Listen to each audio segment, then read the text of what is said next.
Sebanyak 10 orang verifikator disiapkan pemerintah Kota Makassar untuk menyeleksi berkas administrasi pelamar calon pegawai negeri sipil atau CPNS 2019. Kepala Bidang Pengadaan dan Informasi Kepegawaian Badan Kepegawaian dan Pengembangan SDM Kota Makassar, Kadir Masri menyebutkan, jumlah ini tidak jauh berbeda dengan tahun sebelumnya.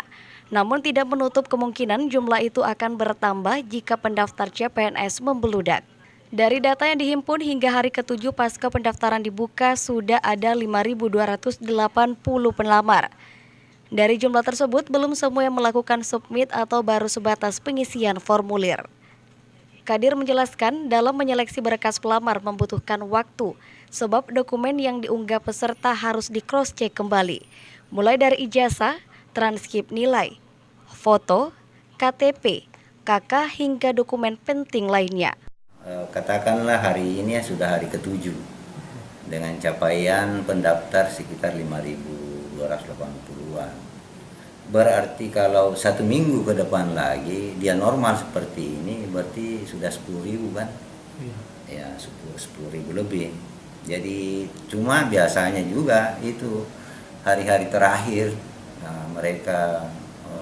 Tapi sekarang ada perbedaan dengan yang lalu. Yang lalu itu, tahun lalu itu tidak, dia bisa melihat, oh lokasi ini pendaftarnya katakanlah di guru sekian agama, ya. SD Impres Mangkura misalnya, atau SD Negeri Mangkura. Oh sekian pendaftarnya, sekarang tidak bisa lagi dilihat.